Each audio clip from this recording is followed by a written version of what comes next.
It's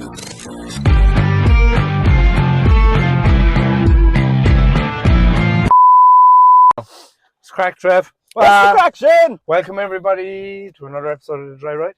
I'm still Shane. I'm still Trev. Surprisingly so. I Do you know. ever want to change your name? No. Yes. To what? Lord Farquaad? Leave my Lego hair alone. Yeah. What a cut. What an absolute freak, yeah. What's crack, Trev? How are you, mate? I'm well. Slide you, bye. Good to see you, my friend. You too. I'm well. Ish. Good. I've Tell me all about it. I've I'm been listening. going back to. Go on. I've been going back to my meetings. Good man. How are they going for you? Fucking well, actually. Yeah. Oh, you're enjoying them, are you? Do you know what? 'Cause I went back last Monday and it was good. You know, I shared a little bit, Yeah. and immediately I was like, because I've had this fucking. Yeah, I'm gonna unzip my window as well. Unzip yourself. I'm going to unzip my pants. I'm gonna unzip my car there. Right. So Yeah, I went back to the Monday night meeting. I've had a load of fucking anxiety lately. Okay. And all based around fucking hospital shit. Oh yeah. I and- was just going to ask. Go on. Well, I'm going to shut up. You talk. Yeah. everything's good with the hospital stuff. Yes. I went for my last appointment last Thursday. Didn't have to stay overnight, but I had a fucking, what is it called, endoscopy. So like Yes. I was like sedated and they like tubed Camera. down, and yeah, I had a look around of whatever job they did on the gallbladder a few months back. All was well. So anyway, I get out and I'm like fucking delighted with life. No more fucking hospital appointments. But my anxiety is through the fucking roof. My head is not right. Now, that entire time, like, I mean, for the majority of the summer, I just hadn't been going to meetings. And a lot of it, in fairness, like, at the start, it was reasonable because, like, I was in hospital for 2 weeks getting the surgeries.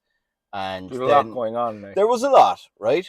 But I did then also leave it kind of become an excuse to, something in my head went, man, you're doing grand without them.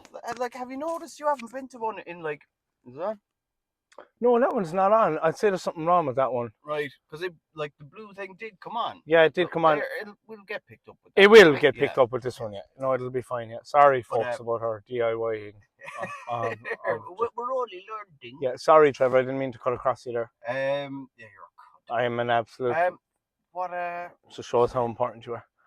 No, I don't even know. So you were talking about your anxiety, and it. So yeah, I left.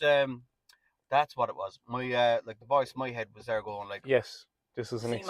Man, you've not gone to a meeting in like 6 weeks. You're fucking flying it, you know? Yeah. Now, 6 weeks was only the start of it. I mean, I occasionally went to a meeting here and there, but like I hadn't been going to meetings regularly for a couple of months now. Like, you know, like the majority of the summer, I was just like once or twice here and there. And every time I went there kind of with an attitude of like, you know, I'll just do this now to. I'm only ticking boxes, yeah. So it was bullshit, you know. And I wasn't showing up for myself at all. I was just kind of, you know, going through the motions, and so I lost all interest in it. And then after like all the hospital stuff recently, finally finished. Nothing else in my calendar for it, and so then the old emotional hangover kicks in because I finally got to the end of something, and I'm like, oh shit, I've not been taking care of myself mentally, you know, like fucking straight away I was just like, fuck, I'm so anxious, like all these old habits of like isolating myself and not wanting to see people, not wanting to go to meetings because there was going to be people there, and when I noticed that, I was like, that's bad. We're in trouble here, boy. That's heading for dirty waters going here. right back to where I used to be, like, you know. And so I recognized it as like that fucking addict voice in my head. He's coming. Going, very sneakily, just making it seem like it was my idea and it was a good idea. Yeah. That sort of way, you know. Like I was convinced, you know. I was like, I'm fucking like I was only saying it last night at the meeting I was at, that I was feeling so much better having just been to, like, I've been to 3 meetings in the last I don't know. Sorry, I'm yawning. I am listening. I'm just tired. Yeah, Go on. you're just really ignorant. But so It's the way my mama raised me. So I was speaking last night. And I was telling everyone, yeah, I'm in a room here where one person has been coming to these meetings for 40 years. But I figured it out. You know? Yeah. I figured it out after, before the fucking 2-year mark. Yeah. What? Yeah. He'd want to fucking wake up. Yeah. Fucking 40 years. Total fucking arrogance and just being oh yeah, no. Why would I listen to this guy who's been successfully the fuck sober does for he know? 40 Yeah. years, And oh man, I'm really I'm still a bit anxious these days, but I can feel it turning. It's getting better. Yeah. What's even knowing that you were going to be showing up and we were going to be doing this hangout, I was looking forward to it. It wasn't a case of I've got to see someone now. Or it wasn't a chore. No, thank I was God. fucking great. I get to hang out with Shane. Yeah. So this week it's been better. That's good. And it'll keep getting better once I fucking keep doing good healthy practices. Once you keep going to meetings. To meetings and actually talking about this shit in my head rather than leaving it fester. Yeah, leaving it build into shit. The meetings only work with regular attendance, in my opinion. Yeah, well they do. Yeah. In my experience, very much what I've been noticing. I was on them, one addict way. Yeah, I was all out of my head in meetings. I was on the meetings. Yeah. But I was really it became a really nice ritual of my meetings. So for the first year especially, where I get to 4 or 5 a week, and you have to replace the habit of drinking or taking drugs or whatever the case is. You have to replace it with something. You can't just you can't just put it down and be like. And meetings are because the thing is that's a daunting thing when if you're someone who's at the cusp of their active addiction where it's fuck, something's got to give here, and you're thinking about actually trying out sobriety. With me anyway, one of the scariest things was, what the fuck else am I going to do? Yeah. What am I supposed to do with my time? And the fear of the unknown, isn't it? And because of that, I put off sobriety for so long because I was just no, I'll have nothing else to do anyway, Fucking, man, you are red. I am very tired. I'm sorry, lad. No, don't apologize. Tell me what's up. Nothing. I'm just tired. I'm back working in the kitchens and I hate it. But it's just harder work than Striker was. So I'm just tired. That's all. That's shit though. Such is life, lad. I've no choice at the moment. Striker just shat all over me, unfortunately. But sure, look. That was a fucker. It was a shit one, lad. Yeah. How are you feeling? Not great. I fucking low on energy and mood, lad. But meetings have gone slack as well, but not intentionally or it's just I don't know, lad. I need to try and just regular meetings. That's it.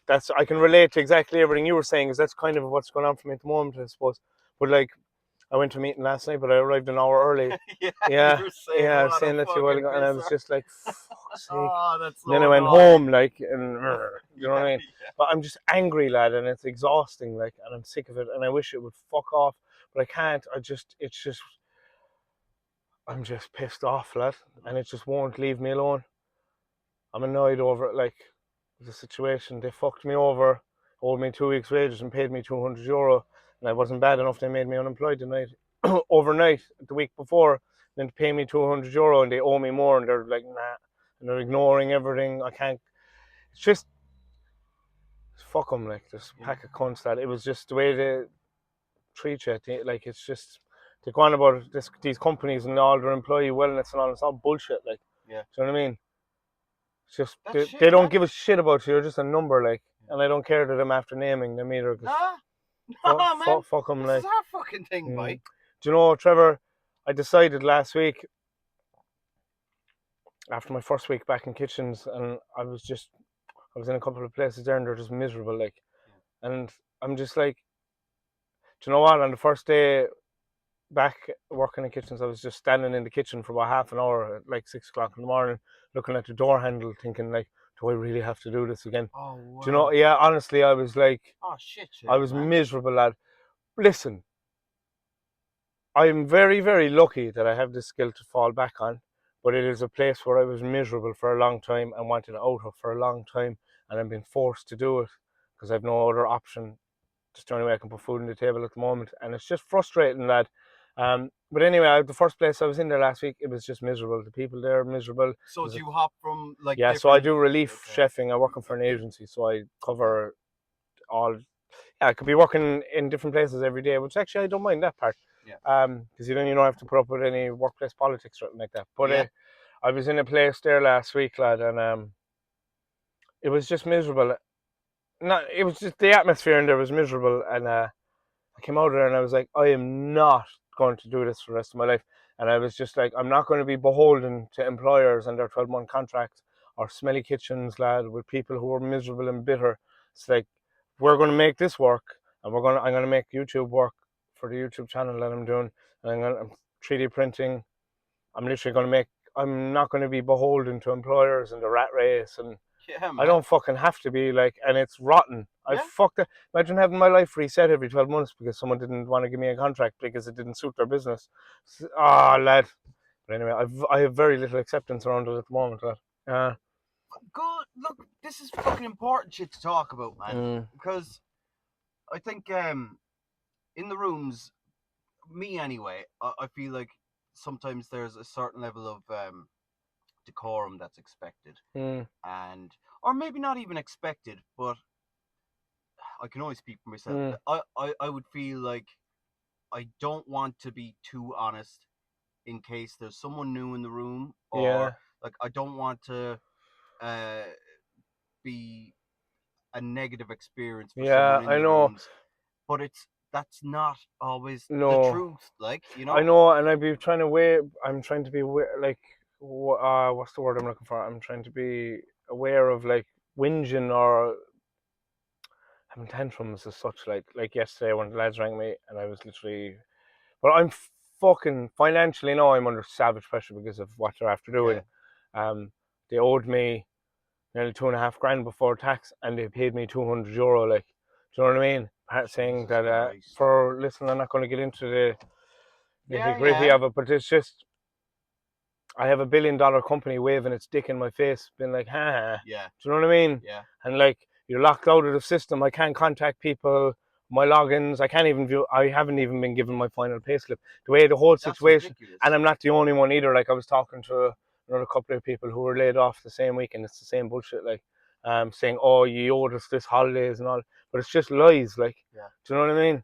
It's how the rich stay rich, I suppose. But anyway, these are all valid fucking reasons to be angry. Yeah, I'm angry over it. Like, no, I am able to work and all that, and that's great. But like,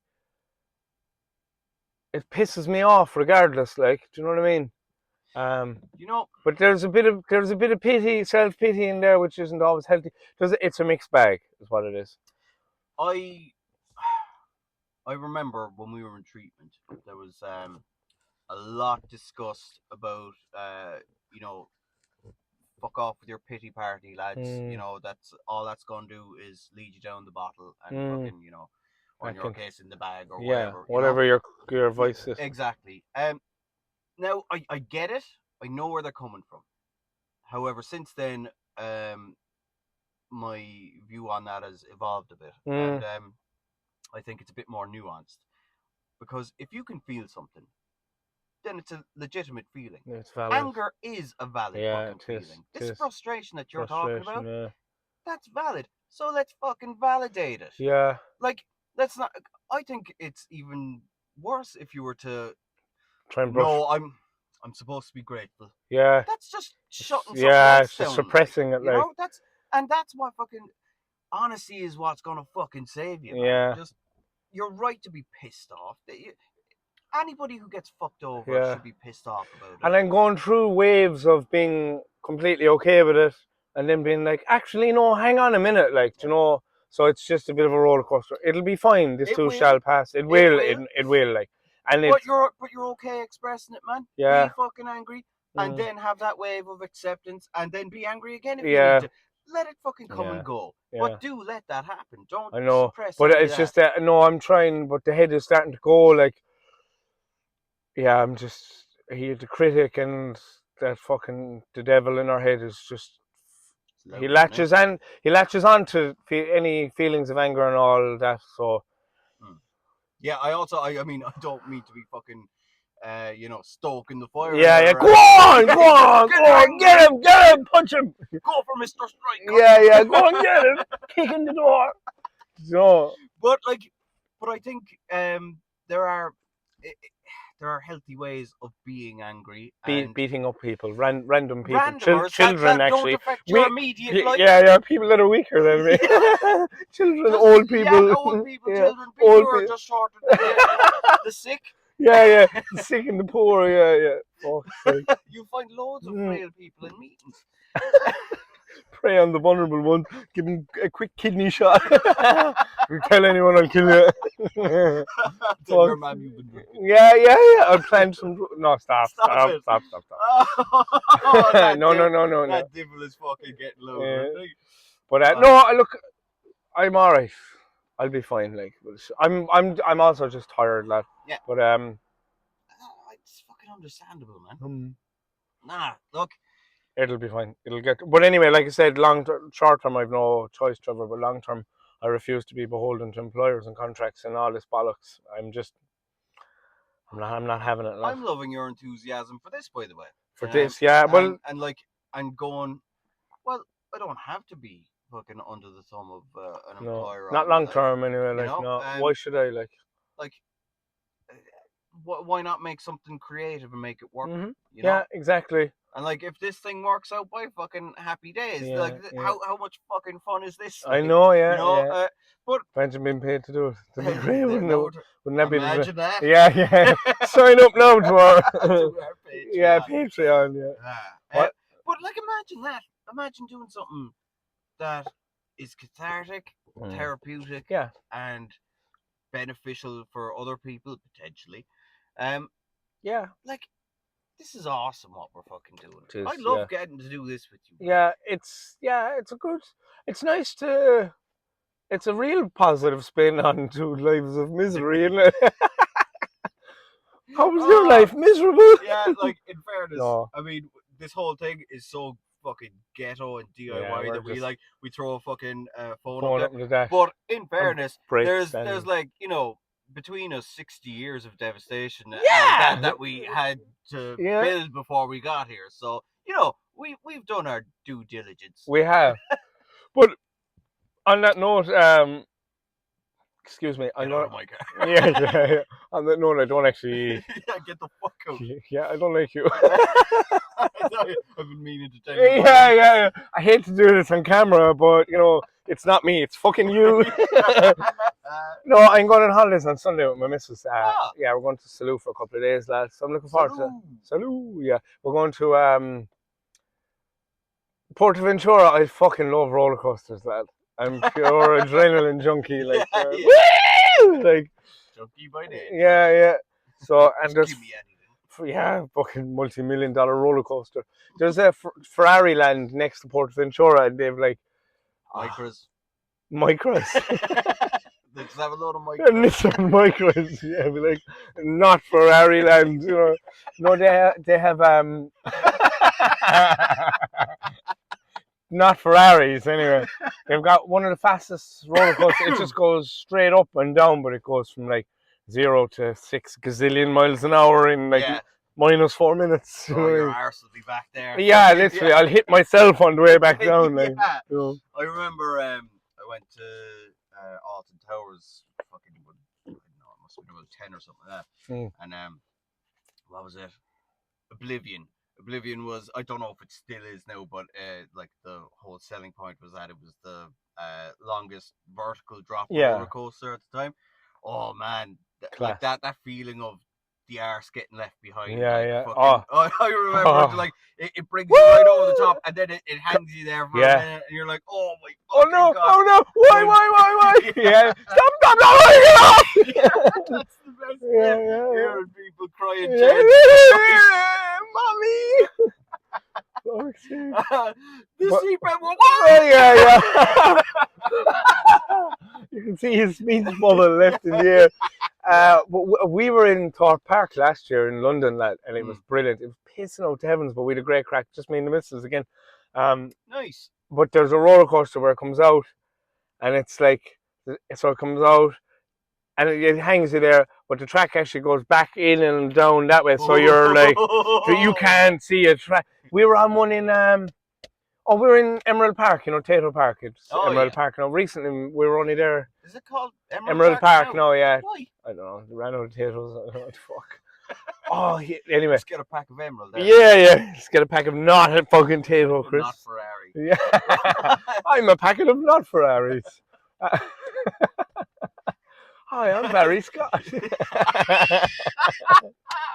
Barry Scott isn't his real name. He's not real. Look, this is so irrelevant, but I just want to bring it up because maybe other people. Do you remember the Silk Bang ad, right? Oh, we do. Okay. Hi, I'm Barry Scott. Hi, I'm Barry Scott. Barry Scott here. Shiny fucking penny. Fucking.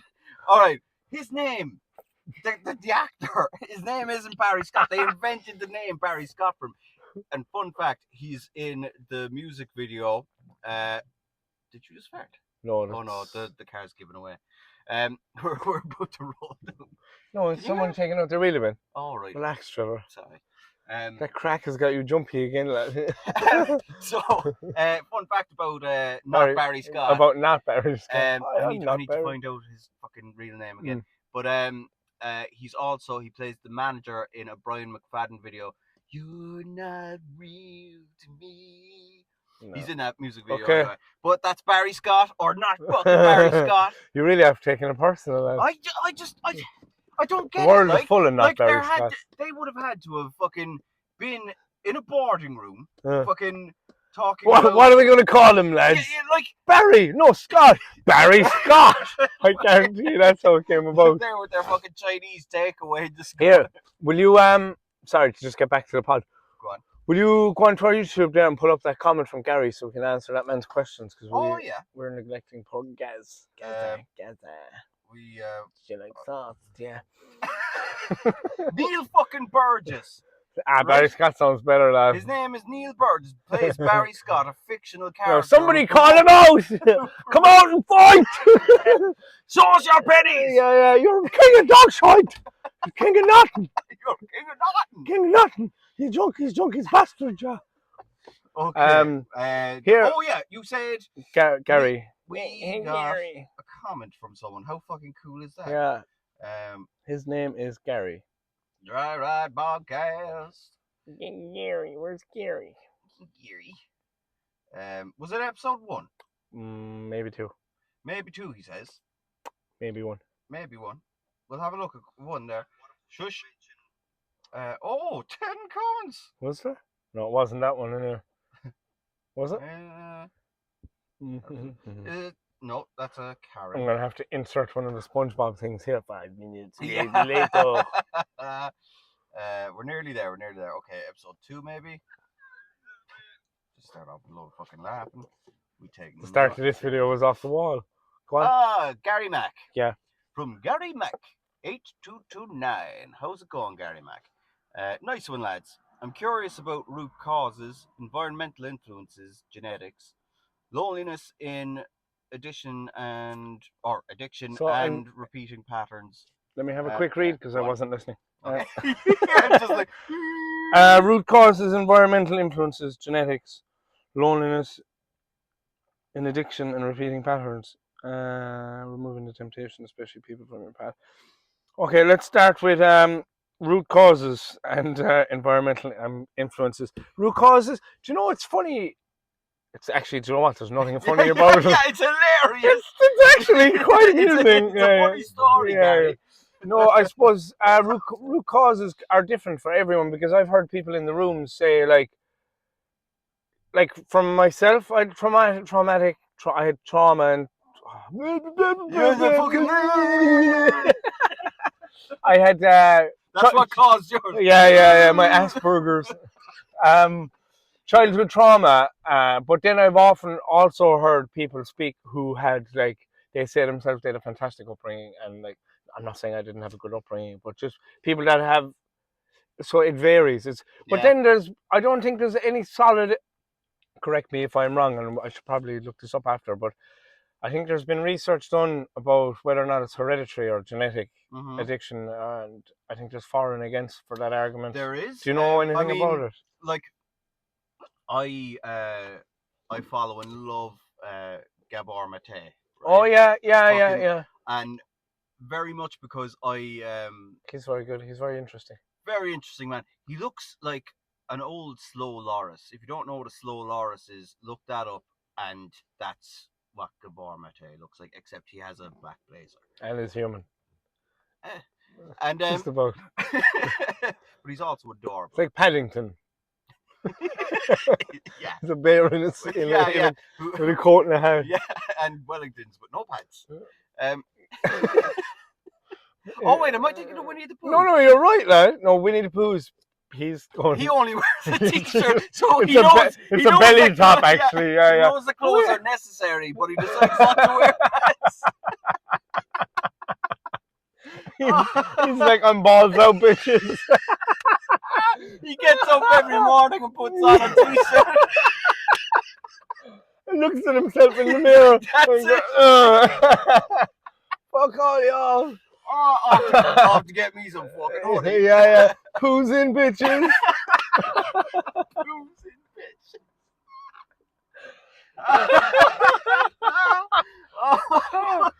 But environmental issues then, I suppose, right? So root causes can vary. Me personally, I've set up to not to deal with the situation.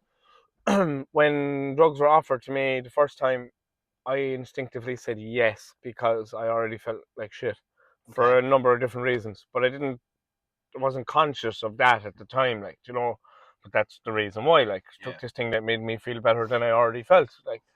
But environmental issues then, of course, I suppose mean like the rainforest. And when it's full of cocaine, my rainforest is full of cocaine. It's all wet. Yeah. It's like a picture of a guy mopping the rainforest. Ringing it. Sell that hoodie, American. I don't know what accent that was. Environmental influences then, I suppose. Listen, it's fucking everywhere. Well, for an alcoholic, it's very difficult. Or for alcohol, it's very difficult because it's so widely accepted, obviously, and it's everywhere. It's fucking celebrated. It's part of our culture. Like, yeah. I mean, for fuck's sake. He's fond of a few pints. That's it. Yeah. You know, like, literally. He meant covered in his own vomit. Like, always fond of a few. Yeah. But he must have had a bad pint. Yeah. You know? Yeah. I hate when people are like, oh, I'm so sick. Oh, it's like, I got food poisoning. What about the 14 gallons of beer you drank? Yeah. You know? No, it was that chip. But so for the environmental things, like, especially for an alcoholic and an alcoholic in sobriety, I often think about it like it must be very hard at the beginning because it's everywhere. If you go to the shop to buy a sandwich, you could end up looking at alcohol. Like, I don't have that problem with cocaine. In that sense, it's not on shop shelves. You know. Do you know the only reason I never went for stuff like coke or even I didn't smoke weed or anything for fucking years simply because I was like totally addicted to alcohol, but I knew I could get it. I knew that it was legal and I could pop down the shop. It was easy. I'd never be stuck for it. Yeah. Whereas I was so scared about not having a substance that I needed in my body that I didn't want to try things like cocaine or fucking pills and things like that. That's very strategic I was just like, of you. Yeah, I know, right? Yeah. Crafty addict. But you sneaky bastard. Yeah. But environmental, So, I mean, Paddy's Day is celebrated literally worldwide. You know, all our stereotypes. They turned the rivers green in one of the biggest countries in the world. More than us, like. Yeah. You know, it's our culture actively celebrates it, so it's a daunting thing to come into sobriety in Ireland when it's fucking just everywhere, like, you know, and it's part of day-to-day life. Early days must be fucking terrifying. Well, listen, early days are very hard for any addict, but I was all right. Like when I got out of treatment, I was fine instantly with the idea of being around alcohol, but that's very specific to me now. Because I know people who uh, are in the rooms and speak about like they've been sober for 20 plus years, and it works for them to stay away from pubs and like anywhere that like or parties and things like that, and do what works for you. But for me, once I realized that I was drinking because of uh, trauma and emotional and psychological trauma that I had developed from my childhood, it all kind of started to make sense. Yeah. When I realized that alcohol was just a medicine that I was taking for the actual problem, then I wasn't scared of alcohol when I got out of treatment. I see what you mean. It changed your thinking around it, like, oh man, my like a fucking flicking on a bulb or turning it on the light. Like, it genuinely was one of those moments. I liken it to that fucking scene in Good Will Hunting. You know, it's not your fault. Like I was told oh that. yeah. I was told Where that they're in sitting fucking across from each other. yeah, and I was told that by my addiction counselor. Man, I fucking wept. Yeah. Like he explained things to me, and then while I was just No thinking, names, remember? No. So yeah. Save the editing. yeah, fucking right. Yeah. But he just explained a lot of stuff to me, and while like he knew as well, his timing was down to a fucking T. Magician of a man. Very good at their jobs. Like, I was you could tell I was like going, oh wow, fucking something had just switched to my mind, and he goes, and Trev, none of this is your fault. And when he said it, Shane, oh, I know. fucking. I got the same experience, Dad, because all the while in addiction and just throughout life, I just thought I was a piece of shit, and like that there was something inherently broken about me, and you know, I know you're the same, yeah. When my addiction counselor told me, he's like, you know, this actually isn't your fault, and when we say that, it's not to mitigate responsibility or anything. It's just like no, the start, like the whole thing. It's not your fault, like as in how it happened or why it happened is not your fault, and that's fucking really powerful. Very stuff, powerful. lad, isn't it? Yeah. I mean, look, like I was walking around with so much shame. Mm-hmm. Like I was ashamed that I was incapable of living life the way other people were living. Like going, just even leaving my house and being around other people who were just quite casually, you know, with their careers, start families, and me looking at it like I can barely stay out here for like 15 minutes before I need another drink. Yeah. You know, just to get me here to stand in their presence.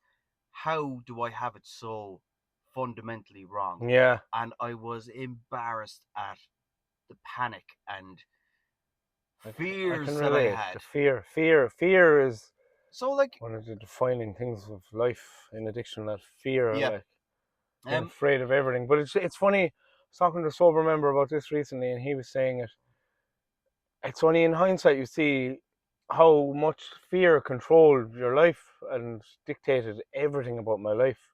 How I dressed, act, talk, behave, just a fear of everything that it's crippling, isn't it? Yeah. Here, and all the planning that you have to fucking do. Yeah. Like when you're relying on a substance, like literally relying on a substance to just get you through the next day. The fucking planning and scheming that goes into it, and it's like fucking intense, especially when you're trying to hide it from people, even if you're doing that unsuccessfully. Yeah. Like the attempt is fucking exhausting, lad, the isn't amount of fucking work I put into being an alcoholic. Oh, my career, I was fucking top of my game. Yeah. I never got promoted. Got promoted to treatment. Oh, that's it. Yeah, you can only get so far. Here, when did you first realize you had a problem? When I came out the womb. Oh, yeah. Fucking like. Okay. No, on a serious note. Yeah. Okay. Depends on. I'm gonna have to specify the question a bit. Do you mean with alcohol? Like with substances? Yeah, I wasn't talking about algebra. No, but what? With long division. Yeah. The second I saw the division. Yeah, fuck. There shouldn't be letters in this. Stoops. No, so let me. Okay, no. Let me be specific. When did you first realize that you had a problem with alcohol? Yeah. Okay. Now the reason I was asking that was because I mean, childhood trauma came first, like before I even knew about alcohol. So, so the like.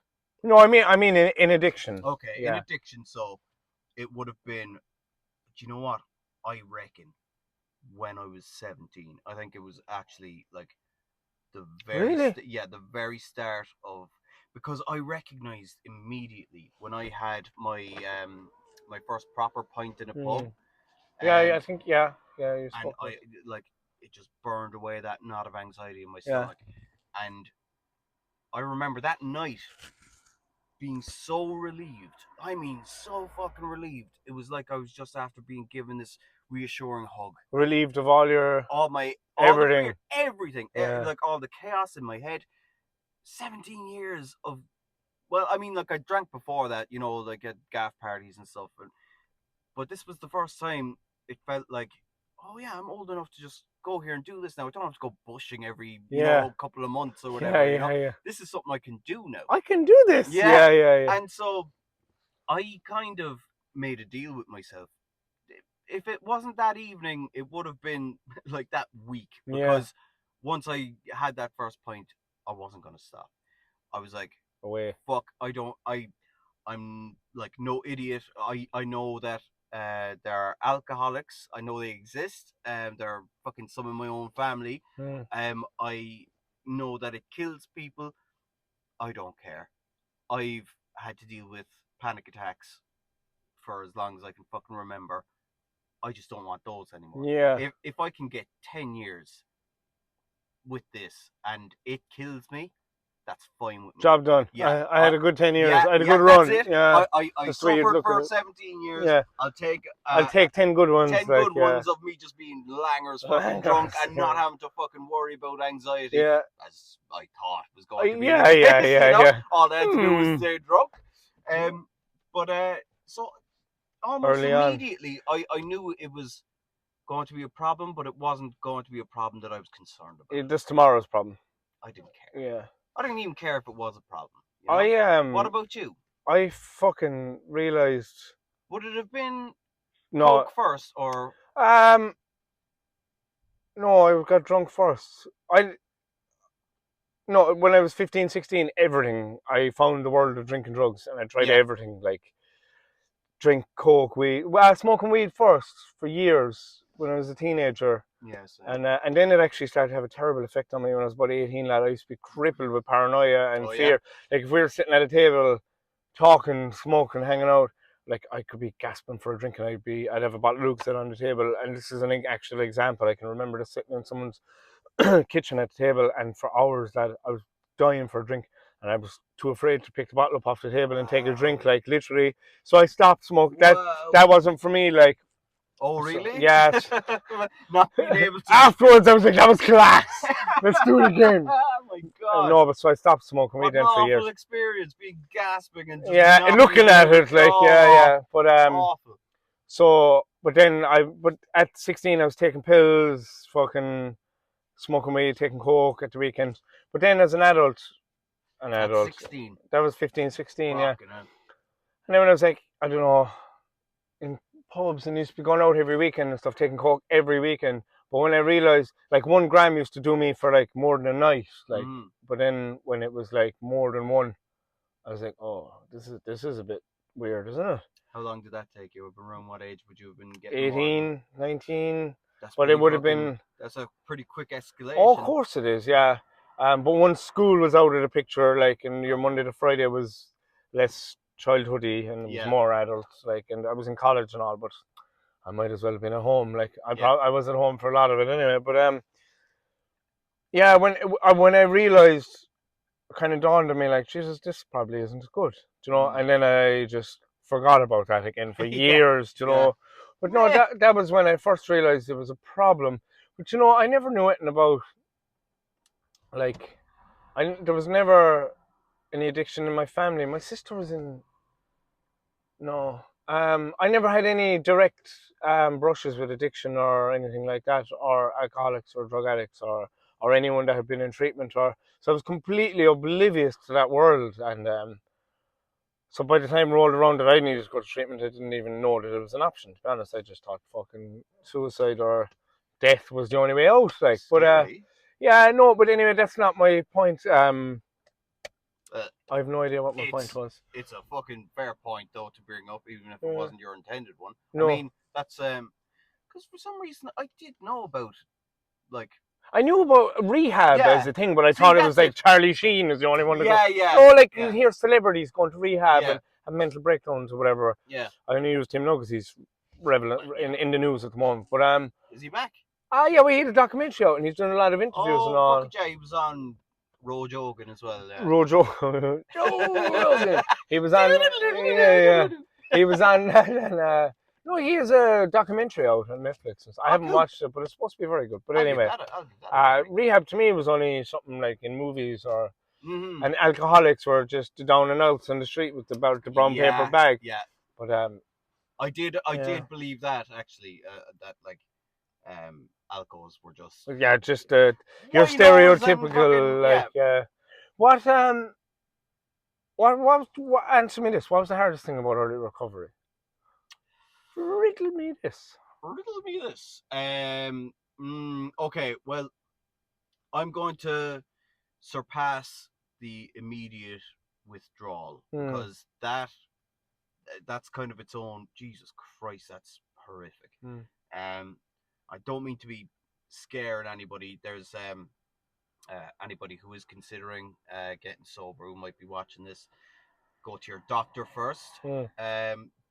It's quite severe with alcohol, like, isn't it? Yeah. Physically, it can be quite dangerous, and so like they really like there's a concern of seizures and things. There's a way to do it.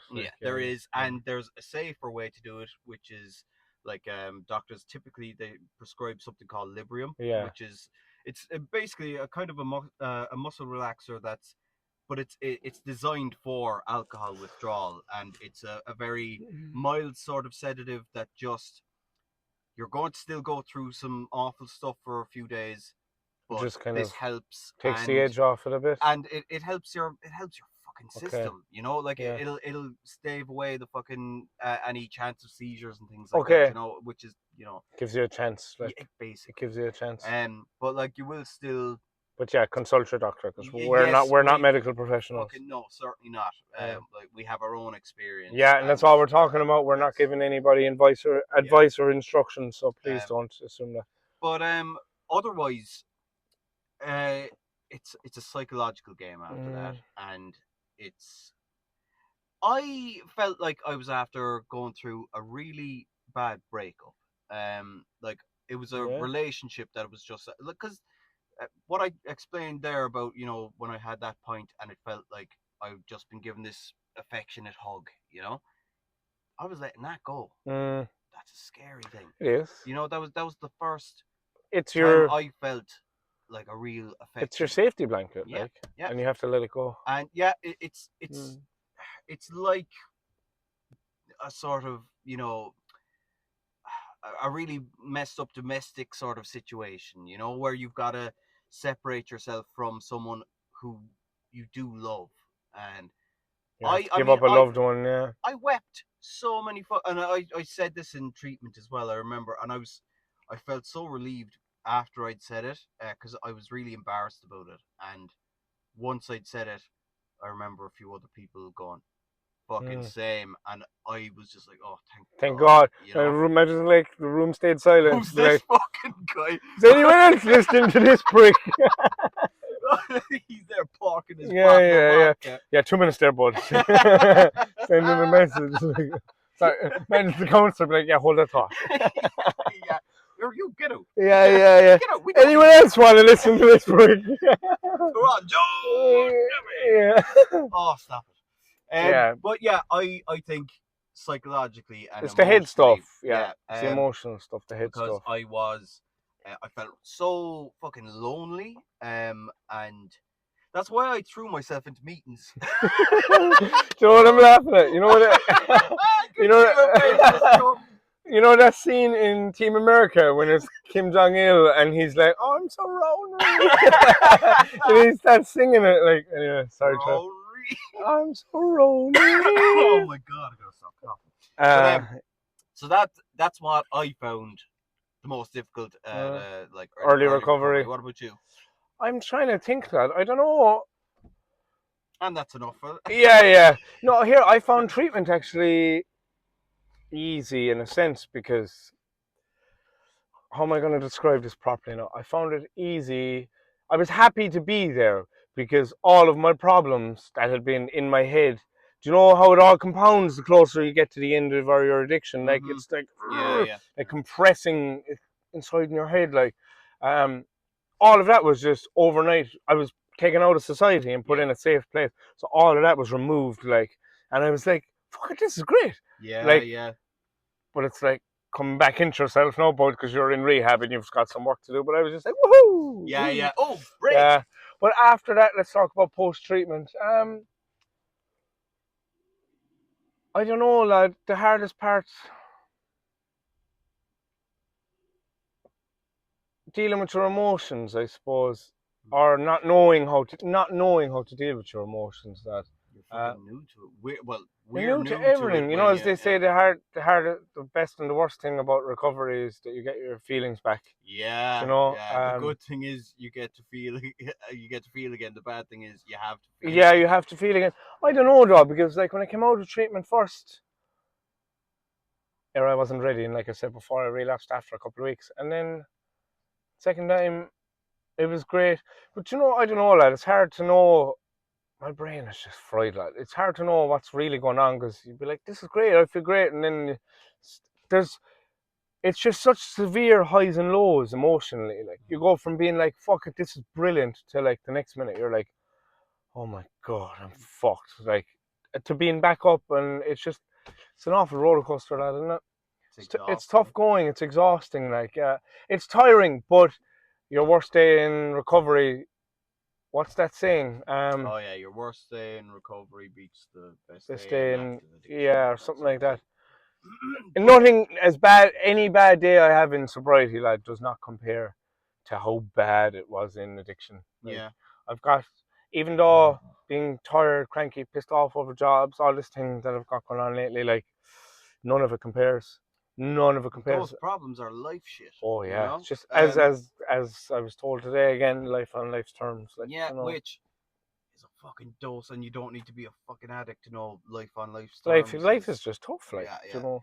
And that's just it. But it's worth it for the moments of peace that you get, lad. For the fleeting moments of peace. I've like been really present, like just moments there with the kids for me, and where you're just like, fuck, this is class. I was just chilling at home with them there, and they were just climbing all over me and just lying on the bed, the three of us, and they were just fucking like monkeys on top of me. And I was like, this is class. I was getting elbowed in the face and kicked in the head, and little tiny feet kicking you in the head, and you know.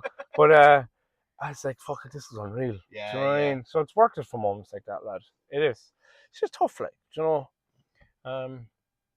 Yeah, I suppose that's it. Fuck off. Get fucked. Yeah, go fuck yourself, San Diego. Yeah. Recovery is worth it, lad. The meetings are worth it. But it's like open. That was something I was going to say actually was with all that stuff that we were saying about like how tough it is psychologically and emotionally, and especially in early recovery. That's why meetings are. And I don't want to sound like I'm just fucking go to meetings. But we are, because it is real. It works. Like, it does work. You know? Do you know what, Trevor? So I used to try, when I came out of treatment first, and I was going to meetings and all, and I found it very cultish, right? Yeah. But that was the way, it was my ignorance at the time. And do you know what that was? I was still holding on to it. My addiction was still holding on to me. Like, it's like, you could do this. Yeah, but I used to wonder, like, all right, okay, I believe or I trust that it works for them, but why does it have to be the only way? Yeah. Why does it have to? Why is this the only way that it can work for me? Like, and that kind of thinking literally just brought me straight back out there more than once. I don't know anymore, Trevor. I don't wonder anymore why does it work? I don't try and figure out the inner workings of it or whatever. I just believe it. Like, It just works. I've seen it work. I've experienced it working for myself. I don't need to know why. Don't need to open the cover and see the inner workings of it. Interesting. You just gotta listen, now, like. Isn't it? Like being able to just kind of go, why the fuck do I care? The fuck does it matter? Yeah. Stop thinking about that and listen. Because I'd be the same, dissecting something. Dissecting, But like, we mentioned Gabor Mate earlier. Like, the meetings work for me because of something that like he'd be talking about as well, which is just basically it's about speaking honestly and being able to do that in a place that's safe. You know, that's meetings. Like fucking, there's like things where they might say the Lord's Prayer or something like that. I don't participate. No, I don't either because. So there's elements in AA that they aren't specifically for me. No, but that's okay too. Exactly. There are stuff there for you. That's just it. The thing is though, that room full of people, they've all fucking gone through what I've gone through, and they all get it. And I'm not going to be judged for saying shit that I'm feeling or thinking because they all recognize it. And there's healing in that. Do you know what I thought was really cool? I've heard this loads of times, but the first couple of times I heard it, and then one day it just kind of clicked in my head. You know when people say, and I say it myself, thanks to everyone for being here today, helping keep me sober. Yeah. But when you think about it, like just by suffering people going to this one place to have a meeting, just by their very presence allows the meeting to happen, which in turn helps me stay sober. Isn't that cool? Like, yeah. Do you know one thing as well that I found really like shocking about treatment was hearing people say things that I've only ever heard myself say, like in my head. Does that make sense? Yeah. Like, oh man, I would be like, what did I just hear? Like, I can't think of an example. No, but do you understand what I mean? Like things you'd be saying to yourself negatively, like, and you'd never. Yeah, it was just a weird. In fact, there'd be things that I haven't even formed into a sentence myself. Yes. Yes. And someone else thoughts you've had. And I'd be like, fuck. Thoughts I've had in my head that haven't even been formulated into words, but it's more of maybe a feeling in your head or whatever. And then you hear someone else say it out loud, and you're like, whoa. That, you're like, but you know what that is? That's a realization that, fuck it, I'm not the only one. Yeah. Because we think we're the only one, not in a I'm the only one kind of a way. It's more like unique way, it's a scary fucking way. Yeah, in a like way. Yeah, you feel alone. Yeah, alone in your suffering. Yeah. All my life. My earliest feeling is one of being alone, lad. Shit. It's weird, isn't it? It's terrible. Yeah. Sucks to be you. That did. Fucking did, lad. Yeah. That made up for my pussy comment last week. Yes, I love it. Brilliant. Very good. Fucking let's go. Let's wrap it up. Yeah.